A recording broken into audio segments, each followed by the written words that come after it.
Ladies and gentlemen, I am honored and privileged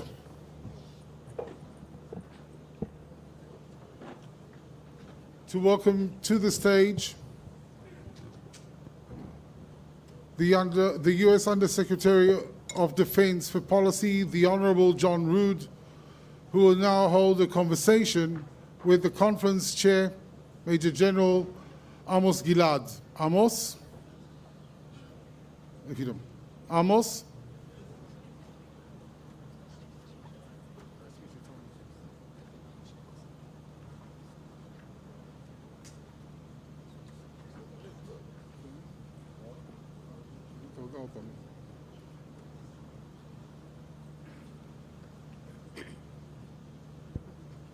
Thank you.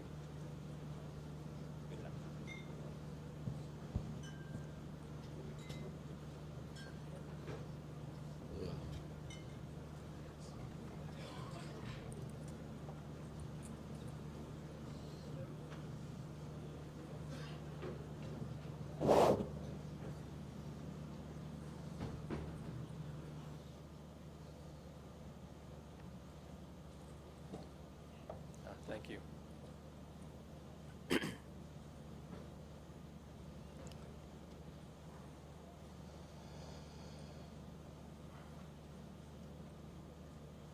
אתה פותח?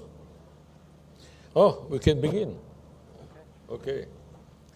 So I'm privileged to host Undersecretary of Policy, Mr. John Rood, old friend, very important senior in the Pentagon, the Secretary of Defense. And we would like to have your opening statement, and then we will talk, if you have.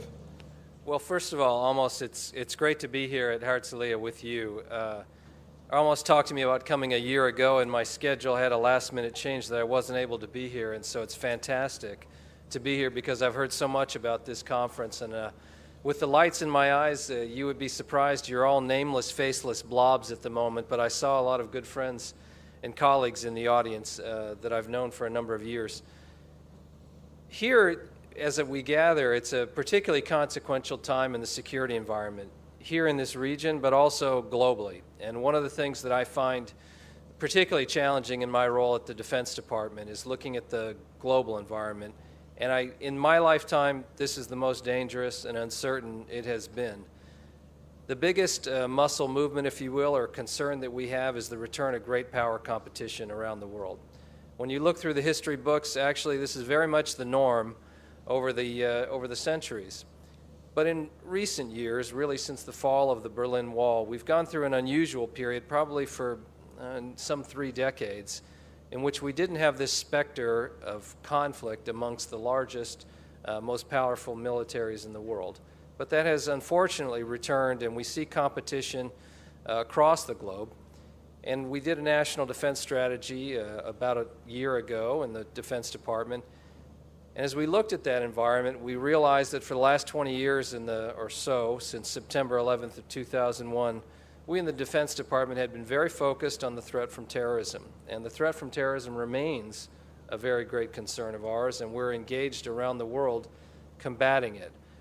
But in terms of the threats that could change our way of life, that could remake America and America's friends and allies' ways of life, China was the largest concern there. Russia is another great concern of ours as well, but not to the same degree for the long run that China poses, because I was in Normandy, France, for example, just a little over a week ago for the 75th anniversary of the Normandy landings. And at that time, that generation of Americans and that set of alliances, those friends and allies, put in place a series of procedures and international order that reflected our values, that reflected the values you see here in Israel, this close, deep relationship we have between Israel and the United States based principally on a shared set of values, a shared outlook in the world, a shared belief of who we are and what free peoples should live like. That set of international rules and orders, whether that's air traffic, ship traffic, the movement of people, ideas, respect for individuals, respect for human rights, respect for sovereignty. All of those things are increasingly challenged by what we see China doing. We see China acting repressively, of course, towards its own people, but in the military sphere, besides the tremendous growth in its capabilities, we also see China contesting free navigation. Despite their promises by President Xi to the United States that China would not militarize the features they have created in the South China Sea, they have done so. They are impeding navigation in that area, seeking to control it, asking flights to register in the Chinese area to give permission. It's noteworthy, the One Belt, One Road initiative is, well, one belt and one road, and China wants to own the road and wants to control the belt. And our vision, of course, it's many belts, many roads, as former Secretary Mattis used to say. It's many ways that we can see free trade and commerce proceed. And it's a respect for the sovereignty of others. And so we see China competing globally and challenging that system that was so carefully put in place by people of that generation.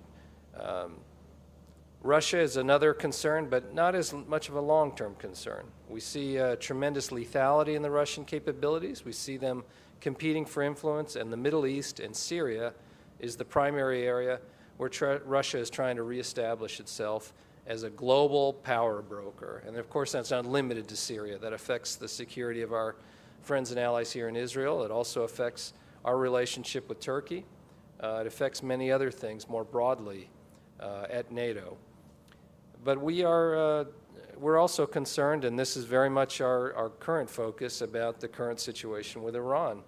Iran and its efforts to spread its malign influence across the Middle East, sort of tentacles extending outward from Iran throughout this arc from Tehran to the Mediterranean, places like Lebanon, of course, which are well known here, but the efforts we're seeing in Syria that the Iranians are still undertaking, places like Iraq and Yemen, and in the Gulf, including some of the recent attacks against shipping, recent attacks against American drones, things of that nature. And so we're increasingly concerned about the threatening and destabilizing behavior we're seeing the Iranians conduct.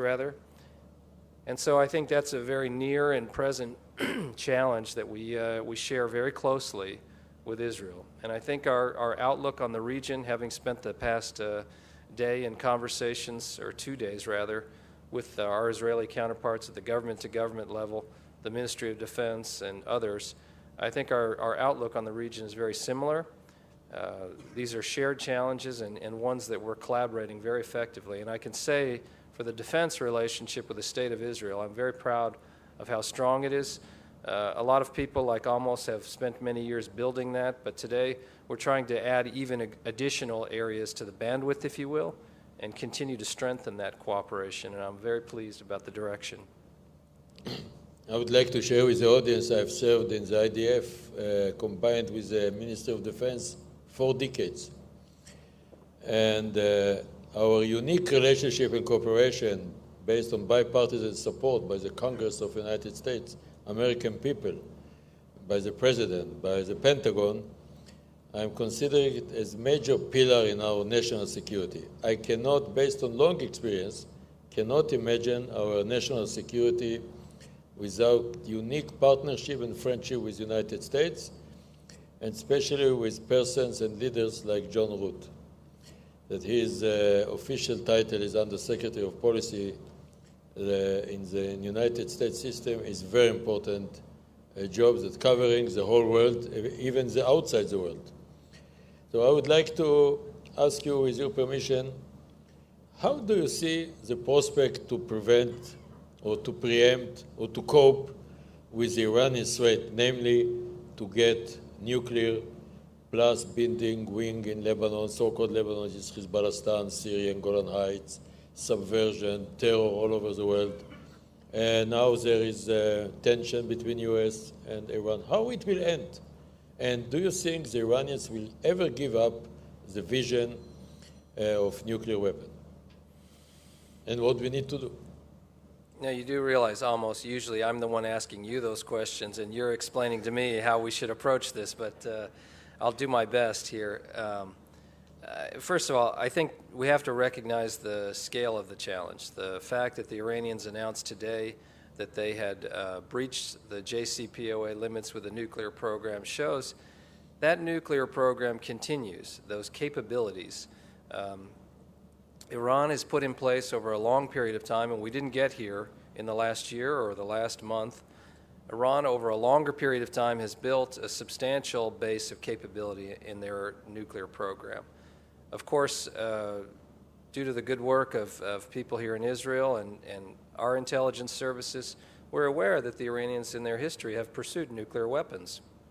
And this is the ultimate weapon for a regime that not only is uncomfortable and at times insecure in its hold over its power in Iran, but has an expansionist ideology. That was the philosophy of the 1976 revolution. You see that being implemented in its attempt to expand itself. So it's a tremendous concern to see progress in the nuclear file and the Iranians making that progress. Now, we, for our part in the United States, have tried to make clear, and our president, President Trump, has been very clear, that the United States can't tolerate an Iranian nuclear weapon. That I think the president's tweets, his statements, all of these things underscore that particular concern.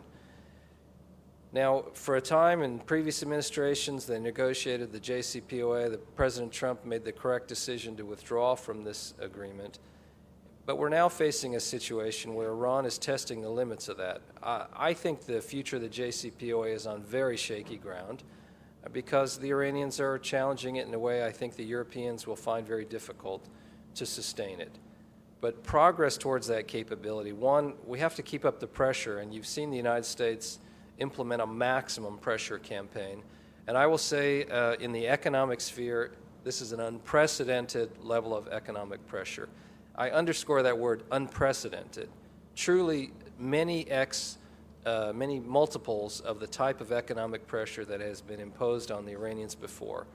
For example, just according to the IMF in the last year, we've seen Iran's economy, their GDP, contract by 3.9%. The IMF predicts that GDP will continue to contract to 6% reduction. Inflation running at nearly 40% in Iran. Other economic statistics showing the impact of this. Diminution in Iran's defense spending. Diminution in Iran's ability to devote funds to things like their IRGC and Quds Force. This is having a meaningful impact, and you've seen our president talk about this maximum pressure campaign will continue unless the Iranians are willing to come to the table and negotiate a suitable ending to eliminate this nuclear threat that we face, that the State of Israel faces, and others.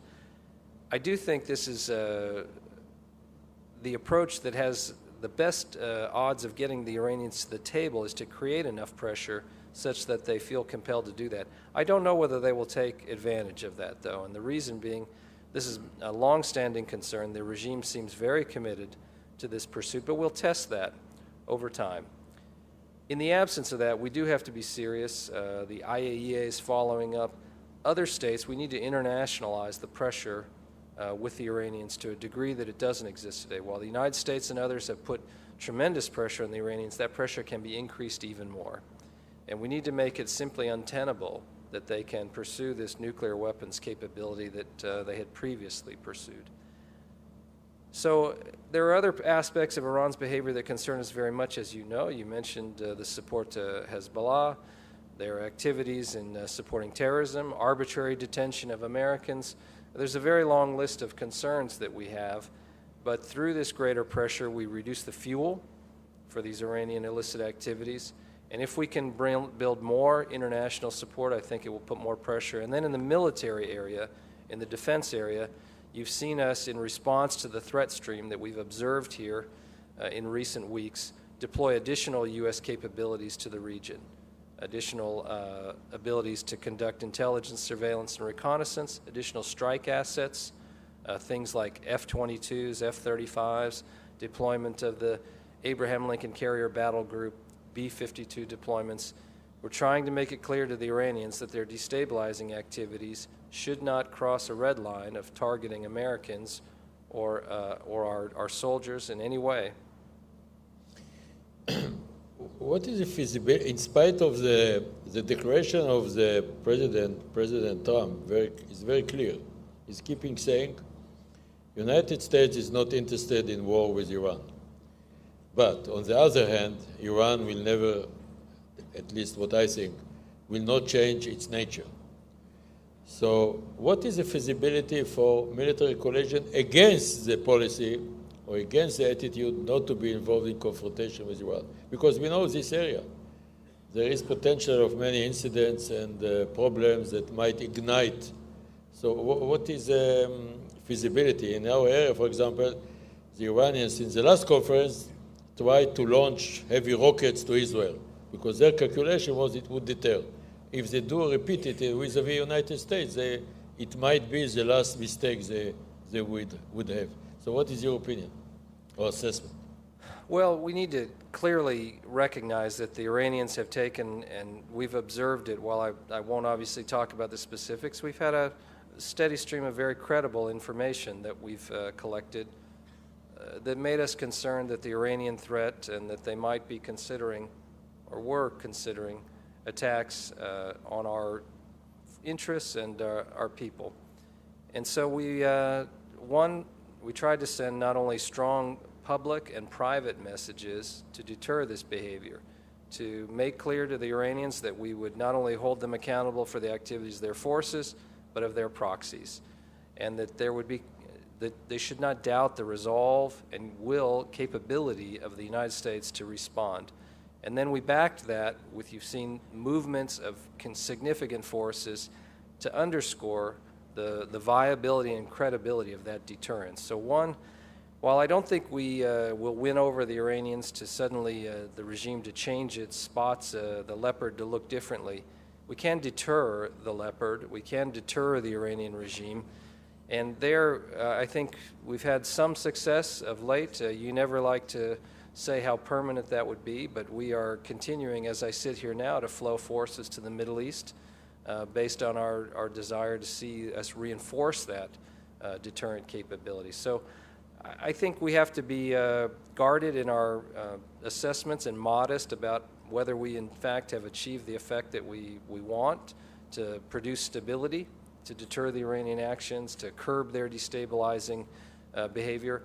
But I do think some of the recent steps we've taken have helped, and hopefully we'll be able to sit here a week from now, another week after that, and another week after that, and achieve some stability. Are you ready to share with the audience how do you characterize our unique relationship between the Pentagon and the MOD, of course without secrets, but how do you characterize them, and which areas maybe you are benefiting from it? So if you share something with the audience. Well, I'll say it's an incredibly close relationship, a very deep friendship and a relationship of allies. And as you said, this has gone on for quite some time, but I will say I feel a real partnership and kinship with my colleagues in the Ministry of Defense and in the security services here. First of all, it really is a friendship. You start with a similar view of the world, similar values, the same values, same support for democracy, freedom, the individual rights that are so important in our societies. And we have shared concerns and shared threats, but it's more than just feelings, talks, the depth of the cooperation. It's not the number of programs or the number of areas that we collaborate, but if you start into the sophisticated depths that we go to and the trust that is developed to engage in very sophisticated cooperation across the board, if it was the alphabet A, B, C, D, E, F, G, that's the kind of collaboration that we have. And it's really unique, I would say, in the world today, the way that we can do that. But the interesting thing is, in the last 2 days of discussions with my counterparts, I don't say this just to make some nice-sounding words here at the conference, but rather it's true. There are still new areas in that bandwidth. There are still new depths that we are adding to in the collaboration, and that's what keeps the relationship so vibrant. Now, some of that is by necessity. We don't like, either one of us, some of the new challenges we're facing, and in some cases, we don't have the complete answer, and that's part of what's driving, by necessity, the collaboration. But I will say it's an amazingly sophisticated level of cooperation that we've reached, but there's still more growth to go. In this respect, you have mentioned the Chinese challenge, let's call it. And there was some news about disagreement or differences about China between Israel and the United States. How do you characterize it today? Well, as I mentioned, for us in the United States, the long-term threat from China is the greatest national security threat we face. And China's ambitions, I think if we were sitting here 10 years ago, 20 years ago, most of the Asia specialists would have described China's ambitions as limited to Asia. Today, you would not make that characterization. China has tremendous ambitions, and President for Life Xi, ambitions to be a global power and to, over time, replace the United States as the preeminent global power. Where that has an application to Israel is this is a place that has shown tremendous innovation and growth. It's also a place with a vibrant private sector and economy, and the Chinese have shown interest in Israeli technology. They've also shown interest in certain commercial dealings here. We expect, and in the United States, we plan to maintain a very robust level of economic trade and collaboration, and indeed there'll be investment in the United States from Chinese companies. We fully expect to be a large flow of people and ideas and contacts between our societies. This doesn't concern us. But where we have seen China behave in concerning behavior around the world is in the tie between their security services and what is nominally the private sector. And that is really a very thin line that exists mostly on paper. The security services are involved, and in some areas where China has made investments or pursued activities around the world, the security services have followed or been a part of those dealings. And so part of where we've had discussions with our friends here in Israel is about the concerns that we see about China's activities, not so much their specific activities in the state of Israel, although there were some that we had some dialogue about, but it's more this general trend and sharing what we've observed. We've had some very good discussions. I think both of us in the United States and Israel, we're a little slower to recognize the challenge. If we could both go back in the time machine, we probably would. But here we are today, and we're having very good discussions. I feel as though the State of Israel, the government officials are listening to our concerns. They're sympathetic to them. I think we are having good collaboration in this area. But it's going to be a continuing challenge. I don't think this is an individual project or activity. The reality is, with the scale of the Chinese economy and their desire to be a global player, there's going to be more and more areas that we've got to work together to address. Unique meeting took place in Jerusalem between the National Security Advisor of the United States, Mr. Bolton, the National Security Advisor of Mr. Putin, President of Russia. It took place in Jerusalem. I mean, two global powers meeting in another superpower, Israel, in Jerusalem. So do you see any feasibility for rapprochement between Russia and the US? Because there are many differences, or maybe there are no differences. So can you clarify it? I do see a possibility there, and obviously the United States government does, and that's why such a senior, talented official like John Bolton led that activity here. I agree with you. It is really a unique meeting that we had between the Russians, the United States, and Israel here.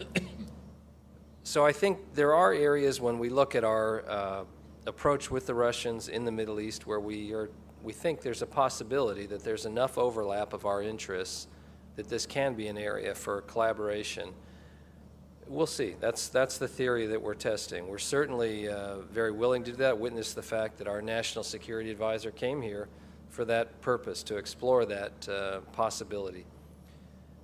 We've had at times in our history a much closer collaboration with Russia. I will say personally, when I last served in government during the Bush administration, the capital I visited the most of any country on earth was Moscow. I enjoyed cooperation with my Russian counterparts on many areas in my duties related to non-proliferation, combating nuclear terrorism, things of that nature. We've come off of a lot of that cooperation since that time. The overall relationship has not been very good, as you know. So where we perhaps have enough of an alignment of our interests, we'll explore and we'll test the proposition about whether we can find that. And I think that's where the government of Israel as well. They're certainly trying very hard to pursue this collaboration with the Russians. We'll see whether they take the opportunity. Turkey, your ally in NATO and United States, is going to purchase the S-400. How it will go with the purchase of F-35? Is it possible, or what's going on there? Well, as our Secretary of Defense has made clear, we simply don't see that the F-35 and the possession of the S-400 are compatible. The F-35 is the most expensive program in our nation's history. It relies on stealth and other technological advancements, and exposing it to the kinds of threat and the persistent sensing by the S-400, that's where our Secretary of Defense has established the policy that we simply don't see the two as compatible. We've tried to explain this to our allies in Turkey. It will not surprise them to hear me say here today that that is our plan. We've indicated to them this is a sovereign decision by the government of Turkey which direction it takes, but with that sovereign decision comes certain consequences. And so you've seen us begin to slow and stop the cooperation that we've done in the F-35 program. And if that should proceed with the purchase of the S-400, as sometimes Turkish officials say they will do, I can only point to what my boss has said. The Secretary of Defense has made it as clear as we can that that will be our policy, not to proceed with the F-35 program. There are other implications. As you know, the Congress of the United States has passed something called the CATSA legislation, which requires sanctions for purchases of significant Russian military equipment. And should this happen, we will, of course, have to follow that course and follow the law in the United States. We do enjoy unbelievable, unique relationship with the Arab countries, but I call it Pax Americana. What I mean by that, without the American dominance and unique relationship with the Arab countries, I cannot imagine this unique relationship. However, we have been surprised, all intelligence services, about Daesh, ISIS, about Arab Spring, about many things. What is your assessment about our capabilities to predict what will happen in Arab countries that sometimes look to me like black holes? I know it's sensitive, but in a way you can share with us. Well, I'm concerned about it. I am too. We, as you know, earlier in my career I worked in intelligence roles where I was asked to try to estimate the future. There's an inherent difficulty in this. Anyone that's spent any time in the intelligence world and truly been at the cutting edge knows how difficult that can be to make those assessments. But it's also an area where I'm kind of chastened by recent experience. The Arab Spring, which ironically didn't occur in the springtime, so I don't know whether to really call it a spring, but that was not something that we predicted coming. And I think a lot of it is that the people that we interface with in our people-to-people communications or at embassy functions, or that our local people are talking to, are generally from a certain segment of society. And those that commit these uprisings, those that are many times the most extreme elements of society, are not the people we're having direct dealings with.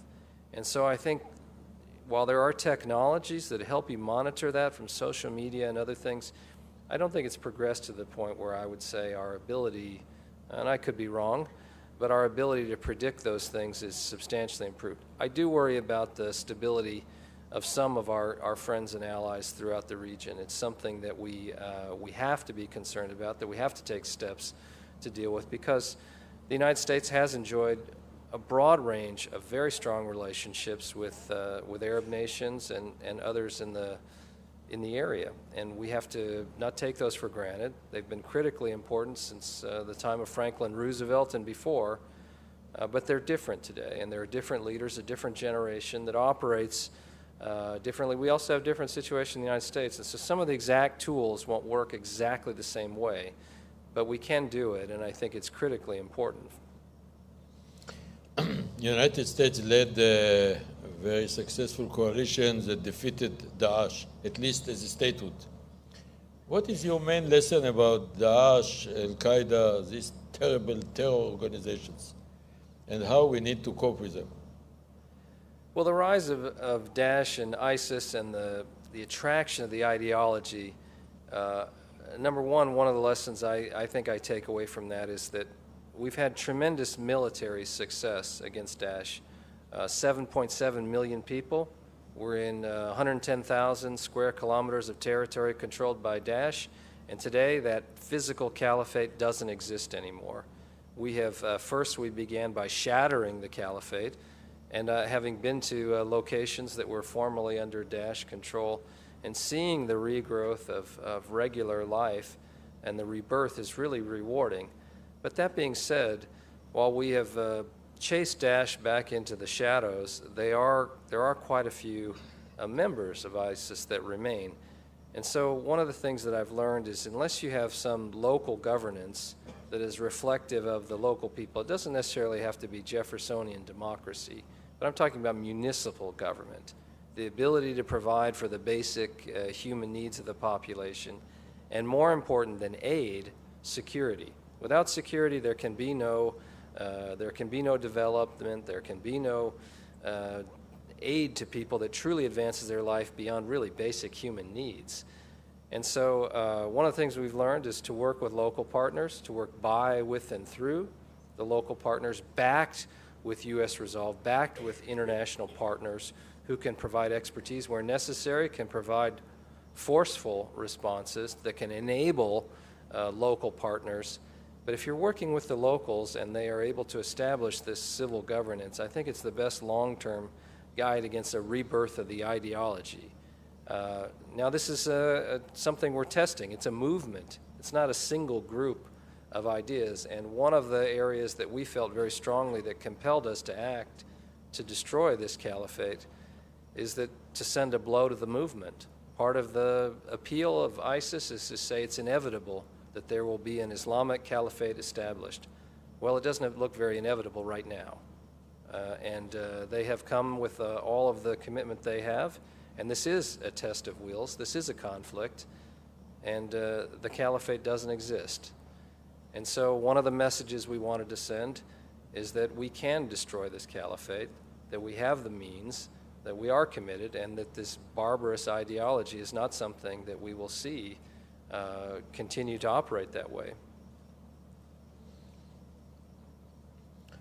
I think our time is up. I would like to ask you if you can share with us a message to the State of Israel and to the audience, public message.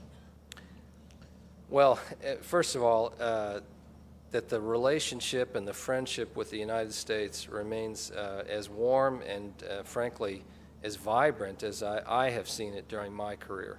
There are some new things that our team is exploring and pursuing, and I'm very parochial about the defense relationship. Here, we both face, and having spent some time looking very closely, like at a microscope the past couple of days, at some of the specific challenges, these are ones that make you suck your teeth a little bit and say, you know, these are very serious challenges, but I will say the message being the commitment and the will and the capabilities, I don't think have been stronger, and our willingness to explore new areas. So I'm very optimistic about the potential future for that, and I know our president is deeply committed to the relationship, and it starts from the top, but others in the government really enjoy those kind of warm friendships with our friends here in Israel. So you should look for us to continue to keep working on that project.